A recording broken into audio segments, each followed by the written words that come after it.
on this Saturday night, one of the biggest strikes in Canadian history looming. The final push to avoid a federal workers' strike. Our goal is to get to a tentative agreement. The demands at the weekend negotiating table and how a strike could affect you. Clashes in Khartoum. The violent power struggle erupting in Sudan as civilians take cover. Revisiting one of Canada's most infamous criminal cases. New information 4 years later in a BC killing spree. Global National with Farah Nasser. Good evening, and thank you for joining us. The union representing roughly half of the staff of the Canadian Public Service is ready to strike. Talks are taking place this weekend between Ottawa and the bargaining units representing workers essential to the basic functioning of the federal government.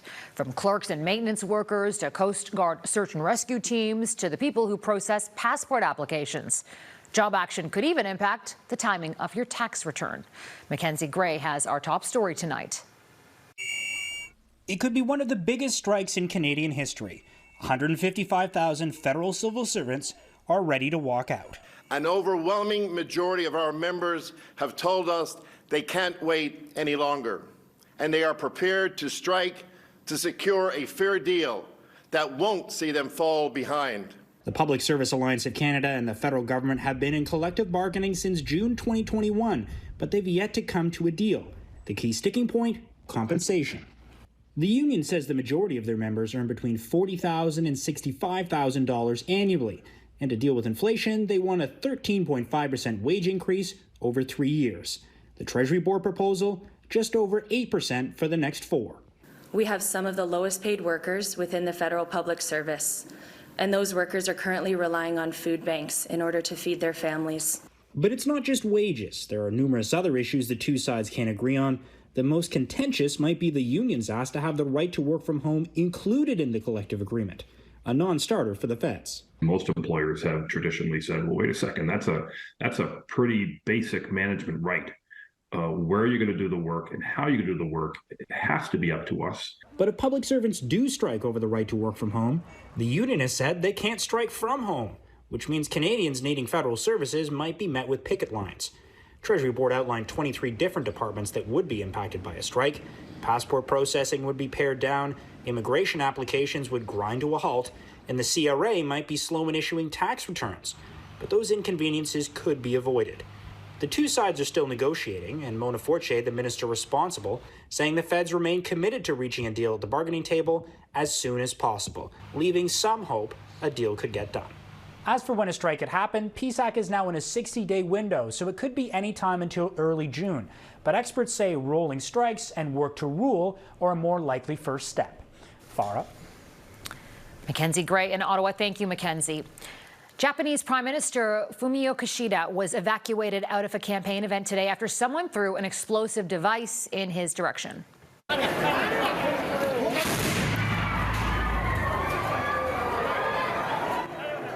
Police took down the suspect after he threw the object, with it exploding moments later. Officials now say it appears to be a smoke bomb. No injuries were reported. The 24-year-old suspect is in custody, and Kishida carried on his campaign schedule this afternoon. Another setback to recent hopes of an eventual transition to democracy in Sudan. Dozens of people have been killed in fierce clashes after they erupted in the capital city of Khartoum today between the military and a powerful paramilitary force. The army has told civilians to stay inside. And as Reggie Cecchini explains, the violence is also raising fears of a wider conflict. The billowing plumes of smoke were not enough to smolder the piercing sounds of gunfire in Sudan's capital city as months of violence escalated within the nation's military leadership. On one side, the National Army, on the other, a powerful paramilitary group known as the Rapid Support Forces.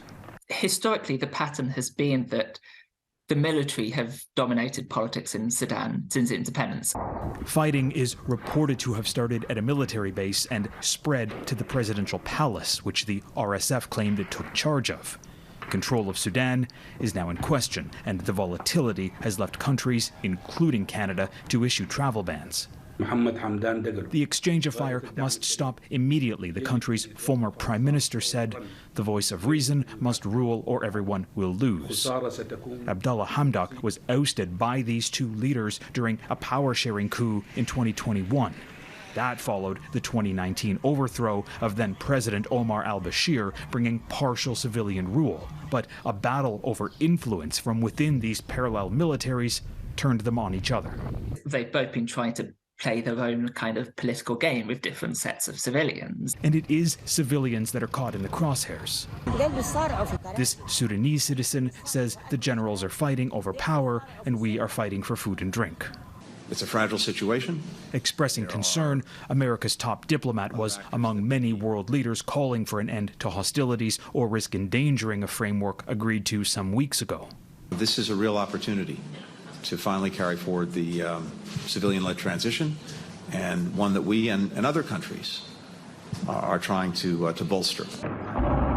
With numerous attempted coups since Sudan's independence in the 1950s, this latest burst of violence could tilt the country towards collapse and derail a path to elections.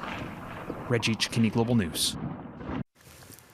French President Emmanuel Macron has finally signed a deeply unpopular bill into law that raises the state pension age from 62 to 64.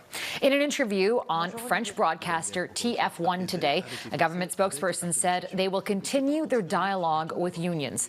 The legislation is expected to take effect on September 1st, but the government says it won't be fully implemented until the end of Macron's term in 2027. Protests, which have been going on for weeks, are expected to continue.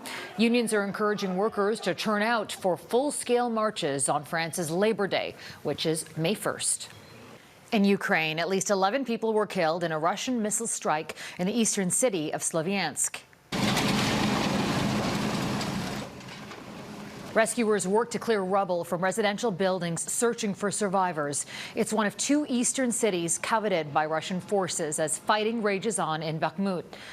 Ukrainian Air Force says that the country will soon have the weapons to prevent such attacks. A Patriot air defense system promised by the U.S. is expected to arrive after Easter.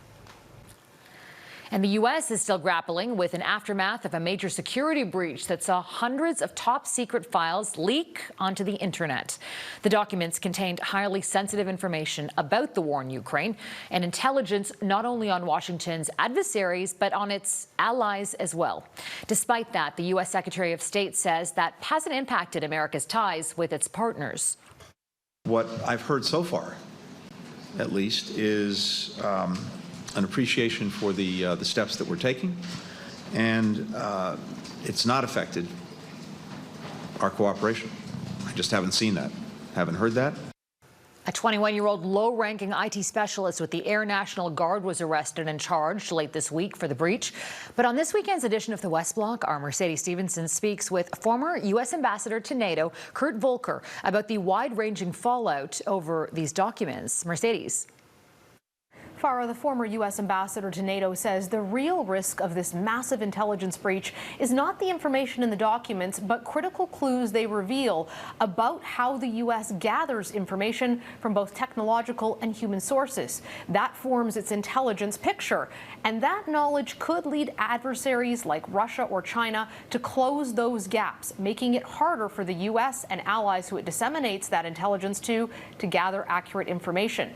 Volker says a key takeaway from the leak is also that while the U.S. is very, very good at gathering those large amounts of intelligence, it is far less skilled at understanding what the information actually means.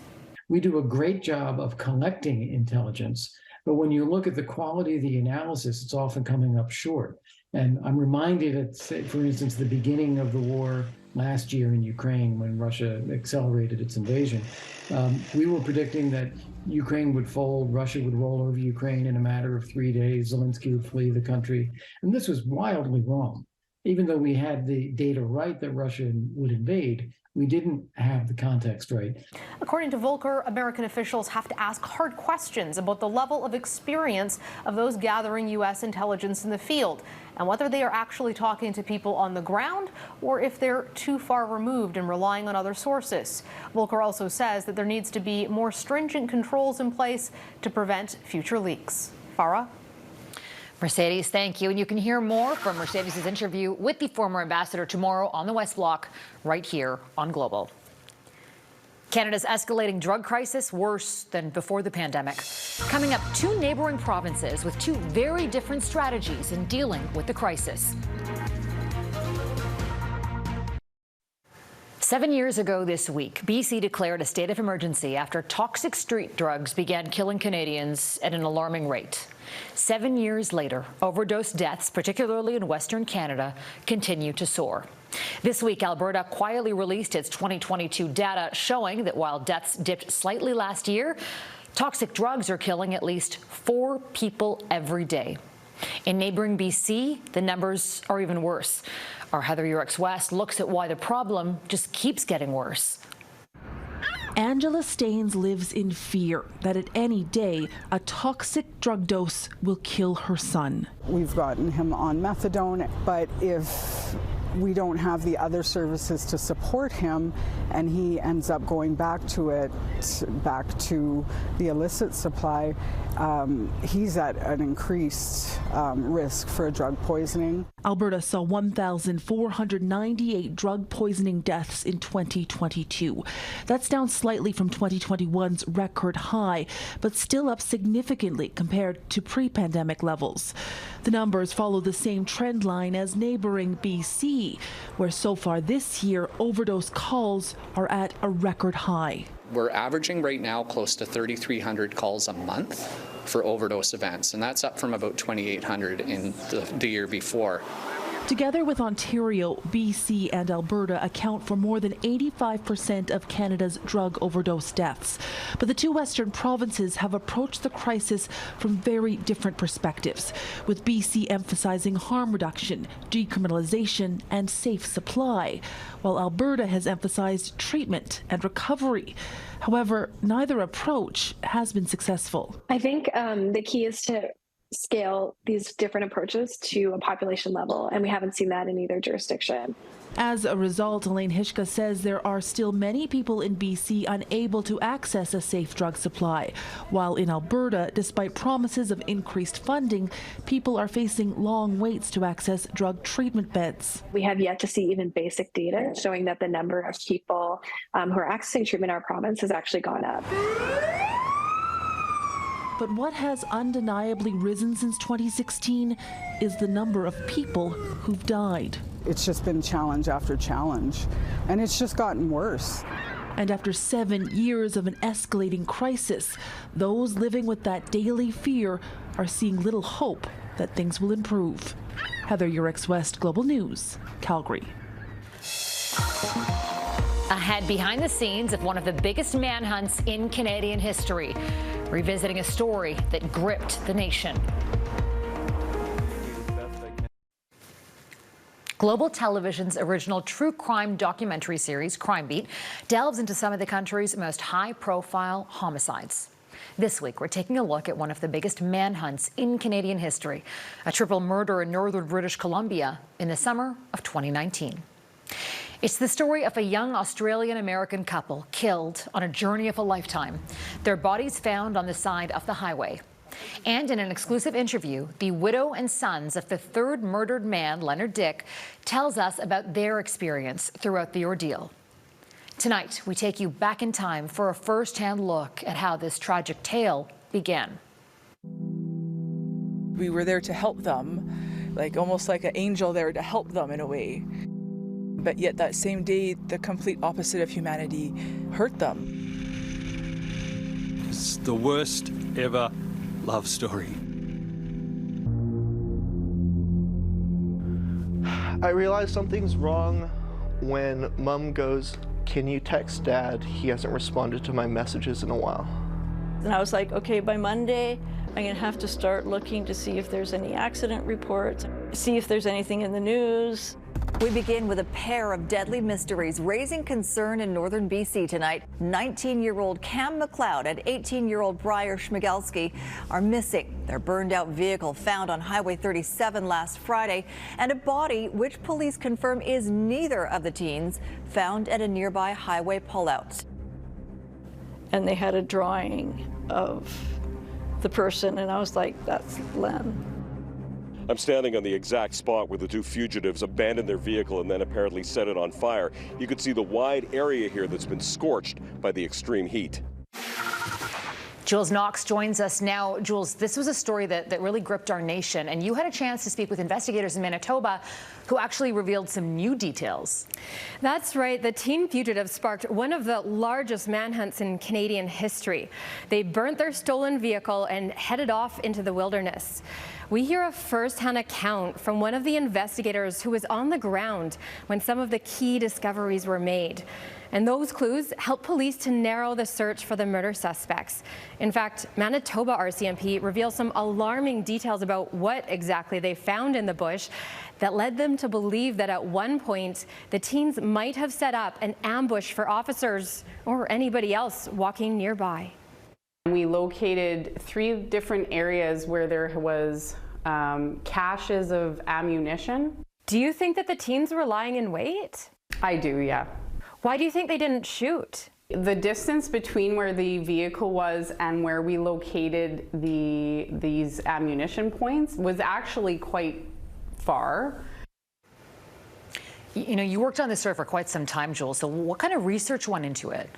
We spoke with the victims' families and investigators, and we also spent hours going through hundreds of pages of search warrants. And those documents were key in helping us piece together what exactly police knew and when. RCMP came under fire for withholding information at times throughout this investigation, and these search warrants show us what they did know versus what they were telling the public. Of course, we know that there is holdback evidence in investigations, and RCMP aren't able to release everything at the time. But the search warrants really offer an insight into just how exactly this police operation unfolded on a scale that we don't get to see very often. What else stood out to you, Jules, as you were reporting on this story? What was important to me was remembering the victims here, especially when we sat down with Leonard Dick's family. It really came through how senseless these killings were.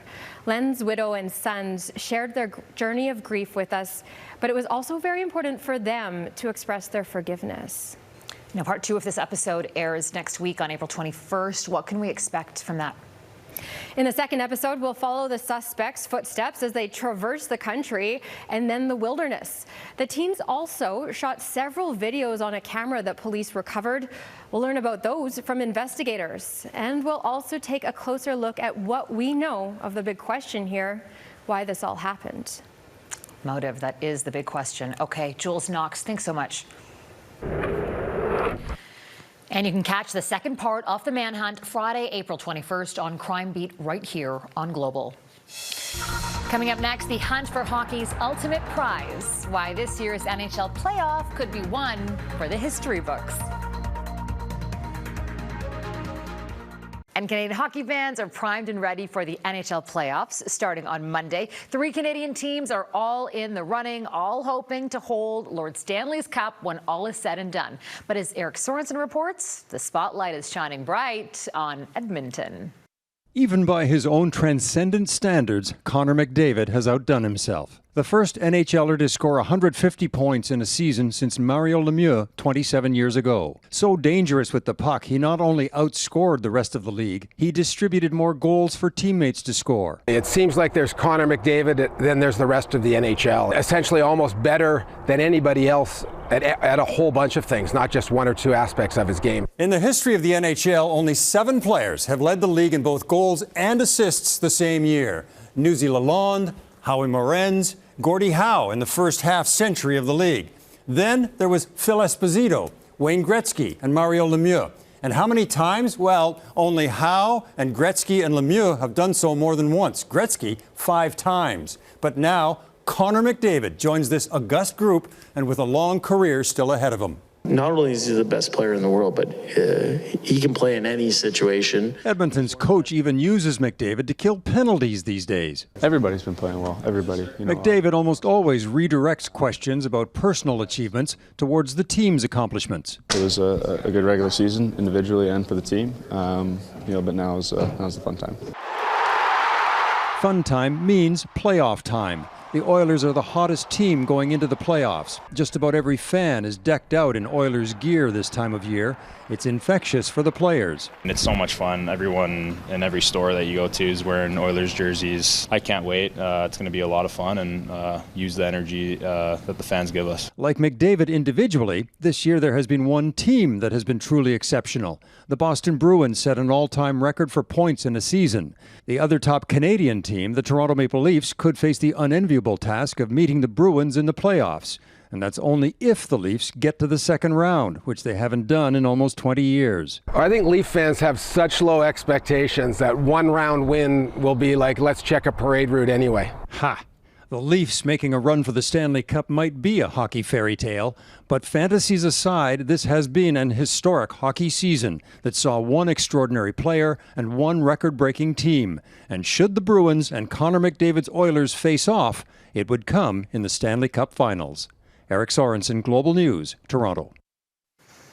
And that's Global National for this Saturday night. I'm Farah Nasser. Thanks for spending part of your evening with us. Tonight's Your Canada is Corner Brook, Newfoundland and Labrador. Until tomorrow, take care of yourselves and take care of each other. Good night.